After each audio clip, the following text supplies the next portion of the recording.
ایرانی دارالحکومت تہران میں ایک بار پھر امریکی اور اسرائیلی حملے۔ تہران کے مختلف علاقوں میں متعدد خوفناک دھماکے۔ اسرائیلی فوج کا لبنان پر حملہ، حزب اللہ کے ٹھکانوں کو نشانہ بنایا۔ ایرانی میڈیا کے مطابق ایران کی ریاستی میڈیا آرگنائزیشن IRIB کی تنصیبات پر بھی حملے۔ ادھر اسرائیل نے اپنی سرحدوں پر 40,000 ریزرو فوجیوں کو طلب کرنے کا اعلان کر دیا۔ نیتن یاہو نے کہا تہران پر حملے کی شدت میں اضافہ جاری ہے اور آئندہ دنوں میں مزید کارروائیاں ہوں گی۔ امریکی فوج نے ایرانی بیلسٹک میزائل سائٹ کو نشانہ بنانے کی ویڈیو بھی جاری کر دی۔ امریکی سینٹرل کمانڈ کے مطابق اب تک 1000 سے زائد ایرانی اہداف پر حملے کیے جا چکے۔ اسرائیل کا دفاعی نظام آئرن ڈوم ایرانی میزائلوں کے سامنے بے بس۔ ایران کی جانب سے داغے گئے میزائل یروشلم میں نشانوں پر لگے۔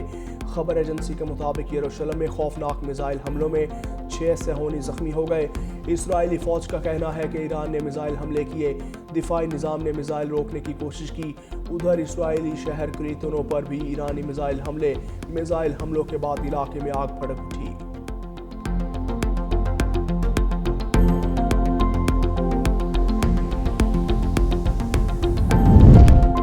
سپریم لیڈر کے نقش قدم پر چلتے رہیں گے، ایرانی صدر مسعود پزشکیان کا اعلان۔ کہا سپریم لیڈر کی شہادت ایرانی قوم کے لیے بڑی قربانی ہے، ایران سخت حملے جاری رکھے گا، امریکی فوجی اڈوں کو تباہ کر دیں گے، انتقام ہمارا قانونی حق اور فریضہ ہے۔ سپریم لیڈر کا قتل صہیونی رجیم کا سب سے بڑا جرم ہے، دشمن کو جواب دہ ٹھہرائیں گے، ذمہ داروں کو بھرپور جواب دیا جائے گا۔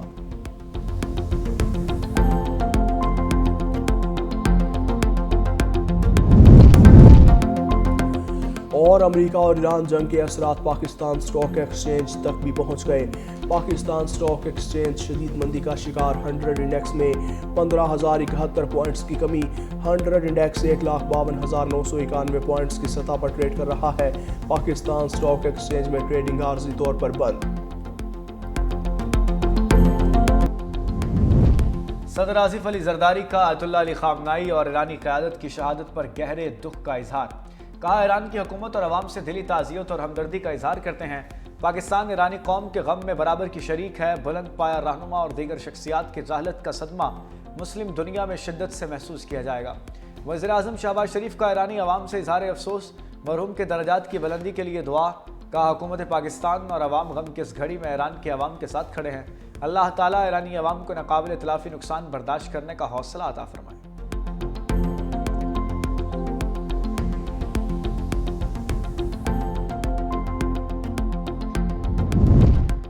امریکہ اور اسرائیل نے حملے کی کب اور کیسے پلاننگ کی، تفصیل سامنے آ گئی۔ نیو یارک ٹائمز کے مطابق CIA نے کئی ماہ سے ایرانی سپریم لیڈر کی قیام گاہوں پر نظر رکھی تھی۔ امریکی خفیہ ایجنسی کو اطلاع ملی کہ ہفتے کی صبح تہران کے وسط میں واقع ایک کمپاؤنڈ میں اعلیٰ ایرانی حکام کا اجلاس ہونے والا ہے۔ اہم میٹنگ میں سپریم لیڈر آیت اللہ خامنائی بھی شریک ہوں گے۔ ابتدائی منصوبے کے مطابق رات کی تاریکی میں حملہ کیا جانا تھا۔ تہران میں حکومتی کمپاؤنڈ میں ہونے والے اجلاس کی اطلاع ملنے کے بعد ہفتے کی صبح حملہ کرنے کا فیصلہ ہوا۔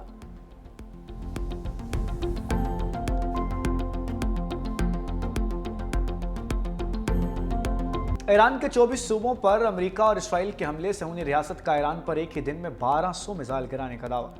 حملوں میں شہید ایرانی شہریوں کی تعداد 201 ہو گئی۔ شہداء میں خواتین، بچوں، طالبات کی بڑی تعداد شامل۔ ایران میں 500 اہداف کو نشانہ بنایا گیا۔ فضائی دفاعی نظام اور میزائل لانچرز پر حملے۔ تبریز میں زمین سے زمین تک وار کرنے والے میزائل لانچنگ مقام پر بھی حملہ۔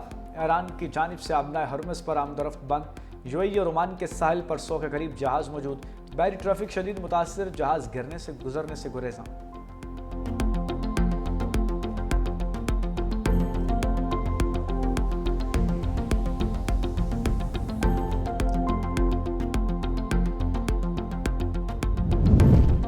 وزیر اعظم علاقائی سیکیورٹی صورتحال پر متحرک شہباز شریف کی زیر صدارت اعلیٰ سطحی اجلاس، علاقائی اور خطے کی صورتحال کا تفصیلی جائزہ۔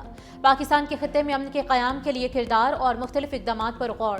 پاکستانیوں کے ایران سے انخلاء کے اقدامات کا بھی جائزہ۔ اجلاس میں افغانستان کی صورتحال پر بھی غور کیا گیا۔ شرکا کو ملک کی داخلی صورتحال اور سیکورٹی انتظامات پر بریفنگ۔ اجلاس میں فیلڈ مارشل عاصم منیر، وفاقی وزراء احسن اقبال اور محسن نقوی کی شرکت۔ وزیر اعظم کا اردن کے فرمانرواں سے ٹیلی فونک رابطہ۔ خطے کی تیزی سے بدلتی صورتحال پر تبادلہ خیال۔ شہباز شریف نے کہا کہ خطے میں امن و استحکام کے لیے کشیدگی میں کمی اور بامقصد مکالمے کی ضرورت ہے۔ وزیر اعظم کے بحرین کے فرمانروا احمد بن عیسیٰ سے ٹیلی فونک رابطہ۔ اسرائیل اور ایران کے درمیان کشیدگی پر بات چیت۔ بحرین سمیت خلیجی ممالک پر حملوں سے متعلق تبادلہ خیال۔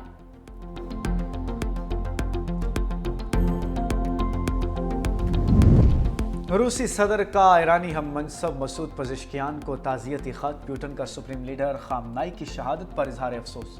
کہا یہ ایک شفاف عمل اور بین الاقوامی قانون کی خلاف ورزی ہے۔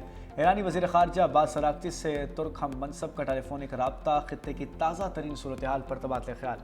چین کا آیت اللہ خامنائی کی شہادت پر افسوس کا اظہار۔ چینی وزیر خارجہ نے کہا کسی خود مختار رہنما کا کھلا قتل ناقابل قبول ہے۔ زبردستی حکومت تبدیلی کے لیے اکسانا ناقابل قبول نہیں۔ امریکی حملے ایران کے خود مختاری پر حملے ہیں۔ چین کی ایران اور امریکہ سے پرامن حل کی اپیل۔ چینی وزیر خارجہ کا روسی ہم منصب سے رابطہ۔ خطے کی موجودہ صورتحال پر تبادلہ خیال۔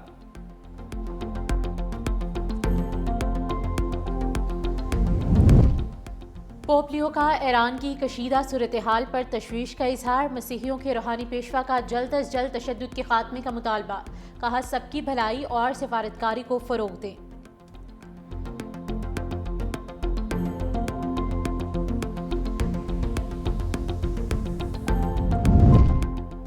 اسحاق ڈار کا عمانی ہم منصب سے ٹیلی فونک رابطہ۔ دونوں رہنماؤں کا خطے میں جاری کشیدگی پر شدید تشویش کا اظہار۔ امن و استحکام کے لیے تحمل، مکالمے اور کشیدگی میں کمی کی ضرورت پر زور۔ بدلتی صورتحال پر قریبی رابطے اور مشاورت جاری رکھنے پر اتفاق۔ اسحاق ڈار اور عراقی ہم منصب فواد حسین کے درمیان بھی ٹیلی فونک رابطہ ہوا۔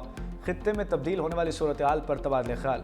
کشیدگی کم کرنے، تحمل اور امن و استحکام کے فروغ پر زور۔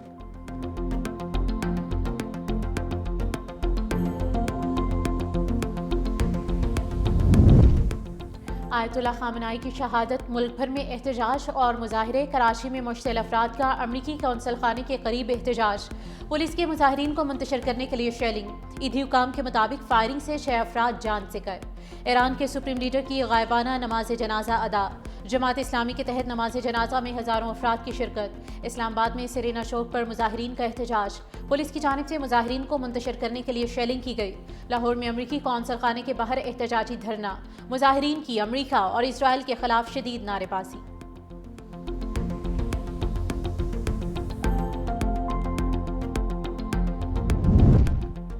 وزیر داخلہ محسن نقوی سے علماء کرام کی ملاقات۔ وزیر داخلہ نے کہا ایران میں حملوں پر ہر پاکستانی رنجیدہ ہے۔ آیت اللہ خامنائی کی شہادت پر ہر مسلمان کا غم و غصہ بجا ہے۔ پوری حکومت آپ کے ساتھ ہے، آپ کے ساتھ احتجاج میں شامل ہونے کے لیے تیار ہوں۔ ہم سب ایک ہیں، دشمن ہمیں تقسیم کرنے کی سازش کر رہا ہے۔ ہم نے قومی مفادات کو سامنے رکھتے ہوئے احتجاج ریکارڈ کرانا ہے۔ علماء کرام کی وزیر داخلہ کو مکمل تعاون کی یقین دہانی۔ محسن نقوی کا آیت اللہ خامنائی کی شہادت پر افسوس۔ کہتے ہیں آج امت مسلمہ ایران اور پاکستان کے عوام کے لیے سوگوار دن ہے۔